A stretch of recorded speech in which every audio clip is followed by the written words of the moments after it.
La médecine génomique est actuellement la figure de proue, en quelque sorte, du développement de la médecine, et ce tant dans le domaine du cancer que dans le domaine des maladies non cancéreuses. Cette plateforme a surtout des enjeux médicaux, puisqu'elle se veut une plateforme de soins qui a pour objectif d'étudier au niveau génétique des tumeurs et l'ADN de patients atteints de maladies rares afin d'essayer d'identifier des anomalies qui peuvent aider le patient, soit dans sa prise en charge thérapeutique, soit pour un diagnostic. Donc l'enjeu est essentiellement médical.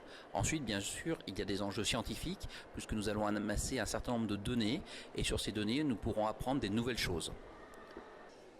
Alors le séquençage génomique, c'est étudier l'ensemble de notre génome et lire les lettres une par une. Notre génome est constitué de 4 lettres, A, T et GC, et on va donc étudier le génome de l'individu en lisant toutes ces lettres comme un livre, et à partir de ce livre, nous allons regarder s'il y a des anomalies qui peuvent expliquer les problèmes présentés par les patients. Ce qui est tout à fait remarquable, c'est d'observer que le premier séquençage qui a été fait vers 2003 à peu près a mobilisé des centaines de chercheurs, plusieurs milliards pour être réalisé, et qu'aujourd'hui, 15 ans après, eh bien, ça coûte 1000 à 2000 euros de faire ça, et ça se fait en moins de 24 heures dans les laboratoires qui sont équipés.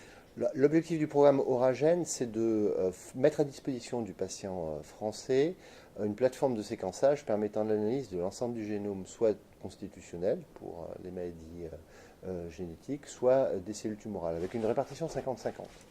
Chacune des plateformes, c'est l'objectif du projet France Médecine Génomique 2025, chacune des plateformes aura à charge de produire 18 000 séquences, équivalent séquences, d'ADN chez les patients français.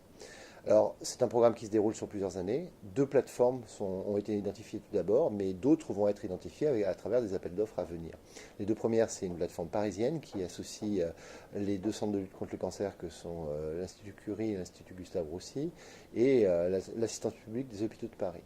Et la deuxième, c'est la plateforme Auvergne-Rhône-Alpes qui associe tous les CHU, tous les CAC et des partenaires également privés dans une approche qui est presque industrielle de la question.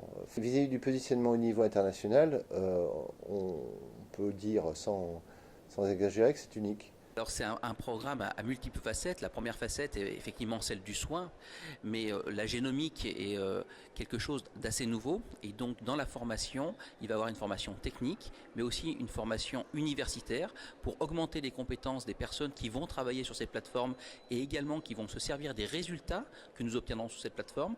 Donc il y a un gros volet en termes de formation et d'enseignement. Il y a également un volet médico-économique, car comme dit au début, c'est une plateforme pilote, et l'objectif est de voir quel modèle médico-économique est le plus rentable pour étudier le génome des patients et leur rendre un service. Nous allons mettre en place une plateforme physique de type industriel sur le site de l'hôpital Édouard Herriot à Lyon, où des prélèvements potentiellement de toute la France vont arriver, de patients atteints de cancer ou de maladies rares, où nous allons séquencer, donc lire toutes les lettres du génome sur cette plateforme. Ensuite, il y aura un traitement bioinformatique de ces données, car il y a beaucoup de données complexes à gérer sur le site de Grenoble. Et les médecins, les biologistes, les scientifiques aideront à l'interprétation de ces données pour un retour aux patients. C'est pas tous les patients atteints de cancer qui vont pouvoir bénéficier. De toute façon, doit servir l'ensemble de la population nationale. Donc on va être obligé de sélectionner effectivement les meilleures indications. Alors meilleures ne voulant pas dire grand-chose, d'être obligé de choisir les indications dans un premier temps qui nous paraissent les plus utiles et les plus pertinentes.